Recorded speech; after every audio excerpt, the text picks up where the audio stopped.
तो हम लोग आज पढ़ने वाले हैं compare to ignore case. Last class में हमने ऑलरेडी देख चुका है कि कंपेयर टू नाम का जो मेथड है वो क्या एक्चुअल में फंक्शनिंग करता है, राइट।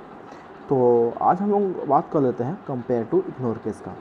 कि कंपेयर टू इग्नोर केस नाम से बड़ा क्लियर है कि इसमें केसेस का कोई विशेष मैटर नहीं करता है, राइट। यानी कि वो कैपिटल लेटर में हो या स्मॉल लेटर में हो, इससे कोई फ़र्क नहीं पड़ता। जैसे कंपेयर टू मेथड में क्या था, कंपेयर टू मेथड में था कि हम लोग दो मेथड्स को कंपेयर करते थे, ठीक है। अगर वो दो मेथड्स का जो एस्की कोड का सम मतलब कि डिफरेंस अगर ज़ीरो आता है तो इक्वल होगा। तो कब आएगा दो एस्की कोड का सम डिफरेंस जीरो कब आएगा, जब दोनों ही एस्की कोड सेम हो, यानी दोनों कैरेक्टर सेम हो, तब जाकर के क्या होगा कि हम लोगों को पी का वैल्यू यानी कि जो भी डिफरेंस मिलेगा उसका वैल्यू जीरो मिलेगा। पी का वैल्यू यानी कि डिफरेंस हमें बड़ा कब मिलेगा, जब दो अलग अलग कैरेक्टर्स हो, दोनों कैरेक्टर्स का जो एस्की कोड है वो डिफरेंट हो, तब हमको ऐसा मिलेगा। लेकिन बात जब करते हैं हम लोग कंपेयर टू इग्नोर केस का, तो इसमें ऐसा कुछ भी नहीं होता है। इसमें क्या है कि हम लोग कोई भी दो स्ट्रिंग ले लें, मान लेते हैं S1 इक्वल टू लिया गया है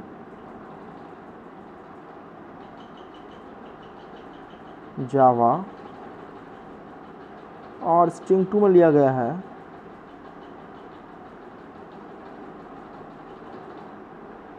जावा, लेकिन स्ट्रिंग 2 में जो है ये स्मॉल लेटर में लिया गया है, ठीक है। जहाँ हम उसको स्टोर करेंगे तो S1 dot compare to ignore case S2। तो क्या रिजल्ट आएगा, दोनों ही लेटर जो हैं वो सेम है देखने में हम लोगों को लग रहा है, लेकिन जावा के अकॉर्डिंग क्या है, कैपिटल जे का एस्की कोड अलग होता है और स्मॉल जे का एस्की कोड अलग होता है। तो इन दोनों का डिफरेंस जीरो तो होगा नहीं, लेकिन कंपेयर टू इग्नोर केस में क्या होता है कि इसमें केसेस को इग्नोर किया जाता है कि वो कैपिटल में है कि स्मॉल में है, और इसीलिए क्या होता है इसमें हमेशा आपका रिजल्ट जो होगा वो ज़ीरो ही मिलेगा अगर दोनों ही लेटर्स आपस में एग्जैक्टली सेम है। तो जैसे अगर यहाँ पर जे है और यहाँ पर पी रहेगा तब डिफरेंट होगा, लेकिन दोनों ही अगर जगह जे है लेकिन एक जगह कैपिटल एक जगह स्मॉल है, उससे कोई फ़र्क नहीं पड़ता है। बात क्लियर हो गया। इसको हम लोग देखेंगे एक एग्जांपल के थ्रू, राइट। तो जैसे कि आप स्क्रीन पर देख रहे हो, हम लोग चले आए हैं अपने कोडिंग वाले स्क्रीन पर। यहाँ हमने दो अलग अलग वेरिएबल्स लिए हैं S1 और S2 स्ट्रिंग टाइप के। एक में लिया मैंने एप्लीकेशन नाम का डेटा, एक में लिया कंप्यूटर नाम का डेटा, और P नाम का इंटीजर टाइप का वेरिएबल लिए हैं जिसके अंदर में हम लोग स्टोर कर रहे हैं रिजल्ट को।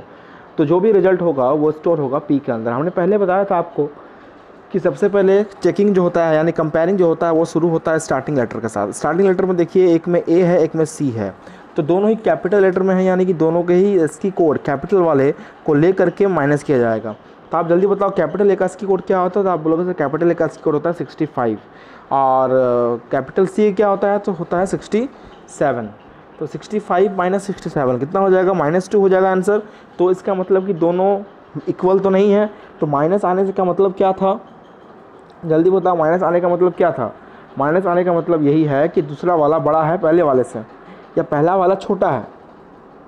देख सकते हो आप यहाँ पर अगर ज़ीरो आता है वैल्यू, अगर जीरो बोल रहे हैं, अगर P का वैल्यू छोटा होता है 1 से, छोटा होता है का मतलब क्या है कि इसका वैल्यू नेगेटिव में होगा। तो नेगेटिव में होने से क्या होता है कि पहला वाला वैल्यू छोटा है दूसरा वाला वैल्यू बड़ा है। बात समझ में आ रहा है। देखिए यहाँ पर भी वैसे ही कुछ है। अगर हम लोग का -2 आता है आंसर, देखिए -2 आ रहा है ना, -2 आने का मतलब क्या है कि पहला वाला जो आपका वैल्यू है S1 वो यहाँ पर क्या हो जा रहा है, छोटा हो जा रहा है, और दूसरा वाला बड़ा हो जा रहा है, ठीक है। इसके बाद हम नेक्स्ट जो हम लोगों का मेथड है स्ट्रिंग में पढ़ने के लिए, and that method is replace. That method is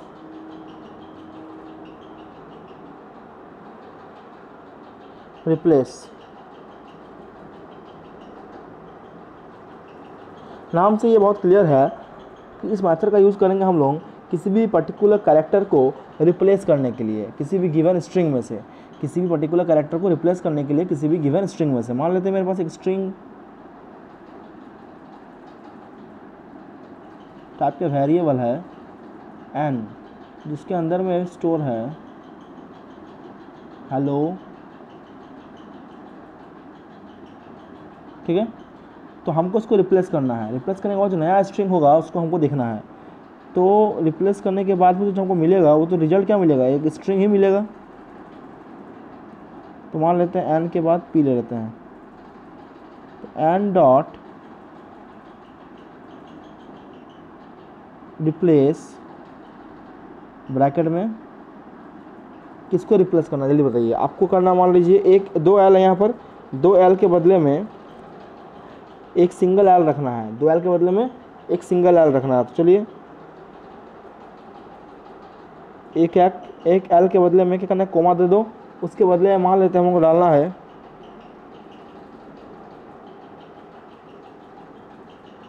t डालना है।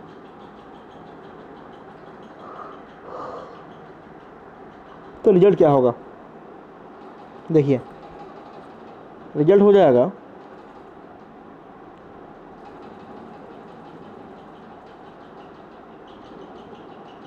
आपका, रिजल्ट हो जाएगा जहाँ जहाँ पर l है वहाँ पर क्या हो जाएगा, tt हो जाएगा। हेलो क्या बन जाएगा, हेट्टो। बात क्लियर हुआ, बात क्लियर हुआ।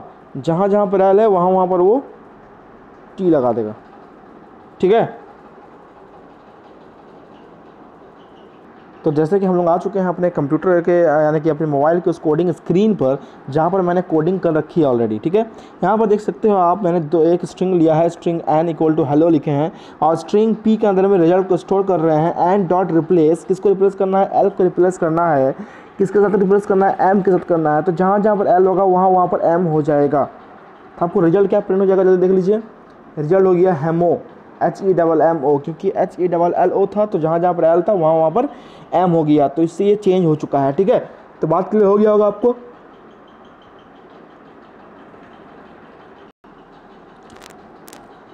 नेक्स्ट तो हम लोग को देखते हैं अपना मेथड जो है वो कितना नंबर में आएगा। ये 12th में था, तो हम लोग अभी 13 भी हो गया, 14 देखने वाले हैं।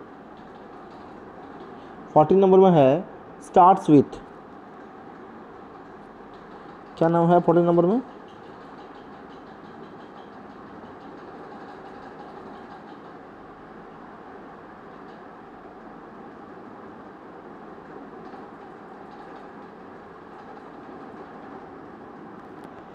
स्टार्ट्स विथ एक ऐसा मेथड है जिसमें क्या होता है कि ये मेथड हमेशा रिटर्न करता है एक बुलियन वैल्यू। बुलियन वैल्यू मतलब होता है या तो ट्रू या तो फॉल्स वैल्यू रिटर्न करता है।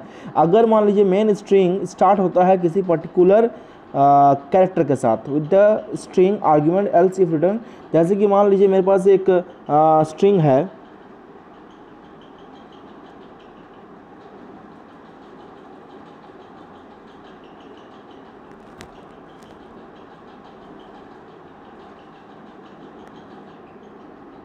S1 equal to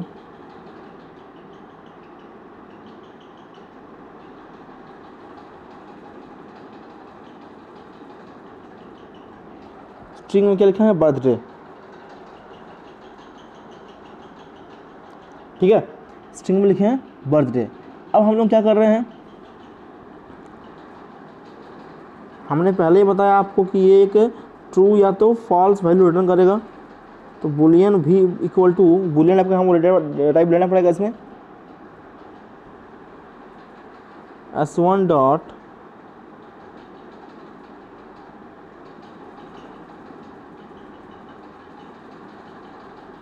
starts with, bracket में लिख दीजिए ये किससे स्टार्ट हो रहा है कि नहीं हमको चेक करना है,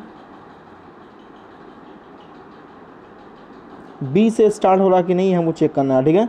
तो ये हम लोग का ऐसा प्रोग्राम है। अगर ये B से स्टार्ट हो रहा है तो इस V के अंदर में क्या प्रिंट होगा, B के अंदर प्रिंट होगा ट्रू स्टोर होगा, और ये V को हम जब प्रिंट कर देंगे तो स्क्रीन पे क्या दिखेगा हमको, ट्रू दिखेगा। अगर वही यहाँ पर B से नहीं होता स्टार्ट तो क्या होता, इसके अंदर में फॉल्स स्टोर होता, और फॉल्स स्टोर होने से क्या होता, स्क्रीन पर जब प्रिंट करता था हमको फॉल्स दिखाता। बात क्लियर हो गया, इसको रन कर देख लेते हैं हम लोग स्क्रीन पर चल जाता है दोबारा। तो हम लोग जैसे कि आ चुके हैं अपने कोडिंग वाले स्क्रीन पर, जहां हम लोगों ने एक वेरिएबल लिया n नाम का, इसके अंदर में हेलो स्टोर है। हम लोग बूलियन टाइप का वेरिएबल ले लिए हैं p के अंदर में जो भी ट्रू या फॉल्स वैल्यू होगा, रिजल्ट होगा, वो स्टोर होगा। अब लिखे हैं n equal to starts with h। तो h जो है ये डबल कोड के अंदर में है, या इस बात को याद रखिएगा, बिना डबल कोड के अंदर रखिएगा तो गलत होगा, आपको स्क्रीन पे एरर दिखेगा। जैसे ही हम इसको प्रिंट करते हैं, प्रिंट करने के बाद चलते हैं अपने स्क्रीन पर, तब देख सकते हो स्क्रीन पे क्या प्रिंट किया है, ट्रू प्रिंट किया। क्यों? क्योंकि यहाँ पर आपका दोनों ही जो है, आपका जगह पर कंडीशन जो हम लोग लिखे हैं वो जगह सही है, और जो हम लोग वैल्यू इंस्टॉल किए हैं वो भी सही है। यही मान लीजिए अगर हम यहाँ लिख देते कि स्टार्ट्स विथ L, तो क्या होता, फॉल्स दिखाता, क्योंकि L से स्टार्ट हो ही नहीं रहा है, ये स्टार्ट हो रहा है H के साथ। बात क्लियर हो गया होगा ये वाला भी। चलिए चलते हैं हम लोग दोबारा स्क्रीन पे। अब हम लोग का नेक्स्ट टॉपिक है, आज का लास्ट टॉपिक, वो है एंड्स विथ। एंड्स विथ क्या होता है? एंड्स विथ एक प्रोग्राम का ही हिस्सा है। इस प्रोग्राम का वो भी एक क्या है, एक फंक्शन है। 13 नंबर 14 नंबर हो गया, अब 15।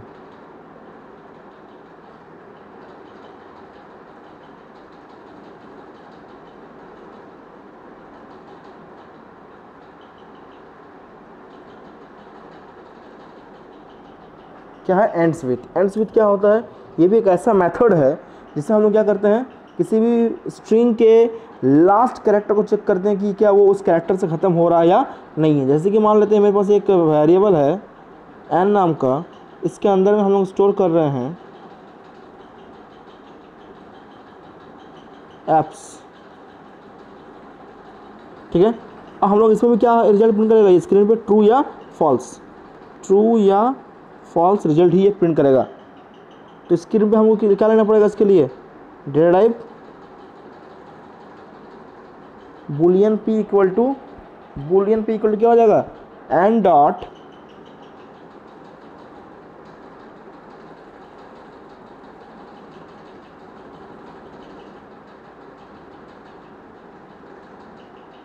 Ends with, p equal to n dot ends with के बाद क्या लिखेंगे हम लोग, किससे ख़त्म हो रहा है ये चेक करना हम लोगों को। सपोज कर लेते हैं हम लोगों को चेक करना है कि ये s से ख़त्म हो रहा है कि नहीं, किससे ख़त्म हो रहा है कि नहीं, ये जो है ये s से ख़त्म हो रहा है कि नहीं। ऑब्वियसली बात ये s से ख़त्म हो रहा है, तो इस p के अंदर में क्या स्टोर होगा, p के अंदर में स्टोर होगा ट्रू। तो इस p को प्रिंट करेंगे स्क्रीन पे, तो क्या प्रिंट होगा स्क्रीन पे, ट्रू प्रिंट हो जाएगा। बात क्लियर हो गया होगा। चलते हैं हम लोग अपने कोडिंग स्क्रीन। तो हम लोग आ चुके हैं अपने कोडिंग वाले स्क्रीन पर, जहां हम लोग देख सकते हैं कि हमारे पास जो कोडिंग किया हुआ है उसमें हम लोग ऑलरेडी बहुत सारी चीज़ों का इस्तेमाल कर चुके हैं। देखिए कोडिंग से हम लोग लिख चुके हैं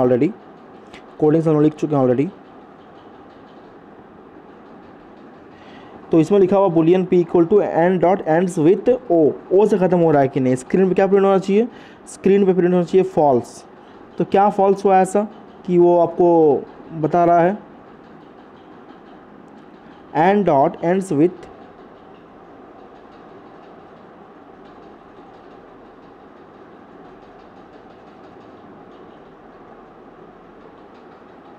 आप बताया ट्रू, क्योंकि स्पेस रह गया था इसलिए ट्रू नहीं बता रहा था। लेकिन आप देखिए ट्रू बता रहा है क्योंकि आपको लास्ट में हेलो का जो लास्ट में है ओ है, और हमने जिसको लिया है वो भी ओ है, तो दोनों आप सेम है। पहले क्या था कि दोनों के पहले स्पेस था, ओ के पहले आपका स्पेस था, boolean p equal to n dot ends with, उसके बाद ब्रैकेट दो गो है, फिर सेमीकोलन दो गो है, सेमीकोलन के अंदर में कुछ स्पेसेस रह गए थे, इसके वजह से आपको वो फॉल्स दिखा रहा था। लेकिन अब आपको क्या दिखा रहा है, ये ट्रू ही दिखा रहा है। बात समझ में आ गया। तो हम लोग अभी नेक्स्ट जो टॉपिक हम लोग है नेक्स्ट वीडियो में डिस्कशन करेंगे।